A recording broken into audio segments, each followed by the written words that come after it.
Ravie de te retrouver pour la petite vidéo du jeudi. Il est tard, mais bon, voilà, en cette journée du 8 mai 2025, une petite vidéo quand même. Je me dis, je vais la faire, même si en fin de journée, on est moins actif qu'en début. Alors, le sujet aujourd'hui, c'est euh, quand on parle géobiologie.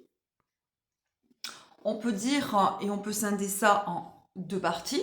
La géobiologie, les phénomènes naturels, que ce soit l'eau qu'on a sous les maisons, et Dieu sait qu'il y en a, des cours d'eau ou beaucoup de lacs souterrains qu'on a sous les maisons, et sans parler de leur influence négative, puisqu'en fait on est composé d'énormément d'eau et ça entre en résonance avec cette eau.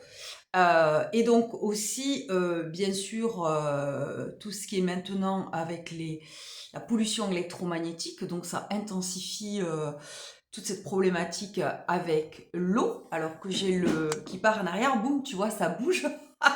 Voilà, donc on peut aussi parler d'un tremblement de terre qui va refaire une faille. Donc les failles sont des phénomènes, des ruptures de roches qui sont très très négatives aussi. On a tendance des fois à avoir un lit ou un canapé positionné sur une faille. Donc ça, c'est pas du tout bon non plus pour la santé. Avec, donc j'avais parlé des cheminées cosmotelluriques, avec les réseaux, avec d'autres phénomènes à traiter. Et une fois qu'on a fait tous ces phénomènes naturels, eh bien, on va s'occuper de tout ce qui est énergie parasite. Donc, les phénomènes énergétiques. Alors, qu'est-ce que j'entends par là? Eh bien, je vais vous donner un exemple très concret. Par exemple, vous allez voir des amis ou vous allez dormir dans un lieu, une location ou autre. Ou alors, ça peut arriver, vous visitez une maison pour acheter, et puis vous ne vous sentez pas bien du tout. Ça peut être la maison, ça peut être une pièce. Et donc, vous vous sentez mal, vous vous sentez oppressé, vous vous sentez observé, vous dormez mal, vous êtes pas bien et vous avez l'impression que ce lieu, ça va pas. Voilà, vous êtes allé manger chez des amis, vous dites, écoutez, il me tardait de partir, je me sentais pas bien, je me sentais pas bien dans cette maison, dans ce lieu ou dans cet appartement. Donc ça s'explique, ça peut s'expliquer parce qu'on appelle, nous, les énergies parasites. On entend par là des âmes défuntes. Des âmes défuntes, qu'est-ce que c'est? Ça peut être des défunts qui sont toujours là. Ils ne sont pas montés dans la lumière, ils n'ont pas quitté ici ce plan-là. Et en soi, c'est pas, voilà, il n'y a rien de... Il n'y a rien de mal, mais ces âmes défuntes ne vibrent pas comme nous. Et donc, c'est dans ce niveau-là que c'est problématique. Problématique, alors les âmes défuntes, on peut en ramener nous-mêmes à la maison, parce qu'elles s'approchent devant, derrière. On peut en avoir en nous. Des fois, il nous arrive dans la vie d'avoir des colères, d'avoir des événements traumatiques, émotionnels, affectifs, au niveau du travail, des gens, etc., qui peuvent nous agresser. Donc là, on a des brèches qui se positionnent en nous alors que j'ai un tremblement de terre qui vient d'arriver, mais c'est une autre notion. Et ensuite, comme la source ou comme l'univers n'est pas du tout le vide, on a des énergies parasites qui peuvent rentrer dans nos corps d'énergie autour de nous. Donc il faut aussi nettoyer. Et on va donc avoir des animaux qui peuvent aussi nous en amener également. Et on peut en avoir qui arrivent du sous-sol, lié à la mémoire des terrains. Avant, alors bon, les maisons anciennes, les châteaux, il y en a d'autant plus d'âmes qui sont décédées, qui a eu des vécus dans cette maison, donc il y a eu des mémoires, des énergies, des événements, c'est négatif, la mémoire, c'est des choses qui se sont passées et qui ont imprégné les murs, etc. Et donc, on la vie aussi des habitants, mais on a aussi les mémoires. On peut avoir une maison neuve et une mémoire négative, des mémoires négatives, puisque la maison est posée sur un terrain. Ce terrain, il a un vécu. Il s'y est passé des choses et on a eu beaucoup de guerres de religion, les protestants, les catholiques. On a eu des batailles On a eu à l'époque, voilà, hein, il y avait des souterrains, des galeries qui permettaient de s'enfuir. Et à l'époque, ben, il y avait des pestes, hein, il y avait le choléra, il y a eu des moments où ben, ces personnes, eh ben, même on les a enterrées vivantes, hein, ils ont été enterrés vivants. Et donc, en fait, il y a eu aussi, ça peut être de la pauvreté, ça peut être de la famine. Et donc, on se retrouve des fois aussi parasité, c'est le mot, par ces âmes défuntes ou des présences. Alors, quand je dis présence, c'est pas très positif, hein, on l'entend. Surtout que, imaginez un lieu, par exemple, quand moi je parle d'un lieu de poubelle, il y a des lieux qui sont bas vibratoirement et qui attirent pas de bonnes énergies. Et donc, toutes ces énergies-là nous plombent et ça peut aussi entraîner des réveils nocturnes.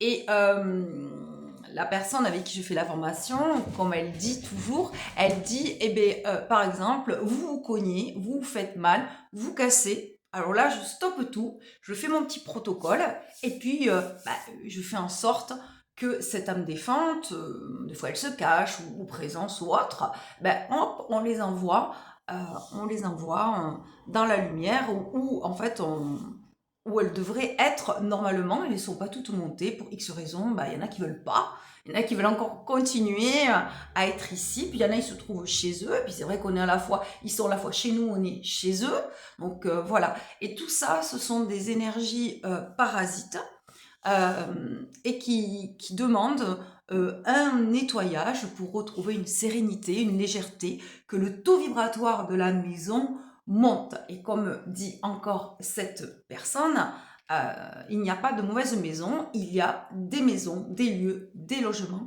à travailler.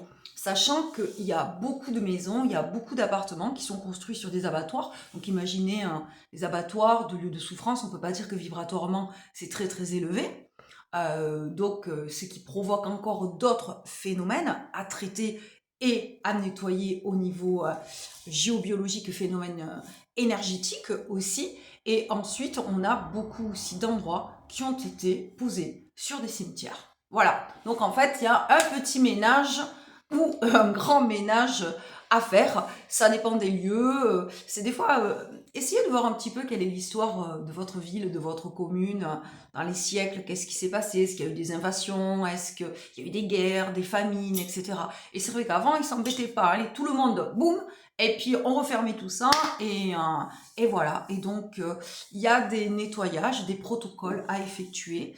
Voilà. Et donc, des fois, c'est vrai qu'on peut se réveiller en pleine nuit. Alors, ça peut être lié à la faille, à l'influence de l'eau, au fait qu'on est préoccupé.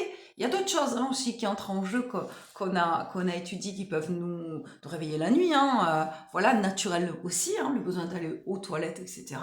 Mais aussi, des fois, il est bien de tout nettoyer, de tout chercher pour que ces âmes et ces présences ne nous importunent plus et pas. Donc, je vous dis à très vite. Alors, bien sûr, je ne me suis pas présentée, je suis Christine.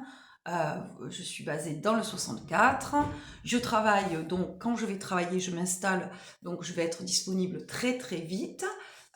Et en tant que géobiologue, en tant que consultant Feng Shui de l'habitat Feng Shui Main. Pour me contacter, il y a le téléphone en direct. Toujours laisser son nom, son prénom, son téléphone, bien sûr, le but de l'appel. Voilà, sinon, moi, il y a tellement de piratage, etc., que je réponds pas. Voilà, c'est le but du jeu. On dit qui on est, on se présente, etc. Et ensuite, je recontacte. Ensuite, on fait un rendez-vous où on va étudier un petit peu la problématique ou les problématiques qui vous amènent à moi.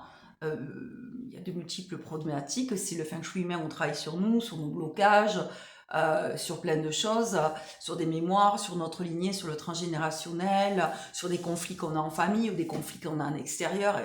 Voilà, plein de choses qui peuvent nous entraver et nous bloquer. Et puis ensuite, pour progresser, pour oser, pour aller de l'avant aussi. Et ensuite, le Feng Shui de l'habitat qui permet de faire circuler l'énergie dans une maison, d'activer des secteurs. C'est très, très, très intéressant aussi. Et puis la géobiologie qui était travaillée jusque dans les années 45-50, hein, où les anciens qui savaient très très bien neutraliser les phénomènes et les influences négatives dues au sol, au sous-sol, avec les phénomènes dont je viens vous parler, les parasitages énergétiques. Voilà, donc pour me contacter, c'est en dessous, et puis ben, je vous souhaite un très bon week-end. Prenez soin de vous, reposez-vous. En ce moment, c'est pas évident à tous les niveaux, au niveau du climat, au niveau de tout. Voilà, il faut prendre soin de soi, surtout en ce moment. Donc, je vous dis à très vite et merci pour ceux qui mettent un petit pouce pour m'encourager. Merci pour ceux qui partagent. Merci pour ceux qui veulent mettre des commentaires bienveillants et ceux qui s'abonnent. C'est gratuit en cliquant sur la petite cloche. À très vite. Bye bye. Et comme toujours, pleine énergie positive.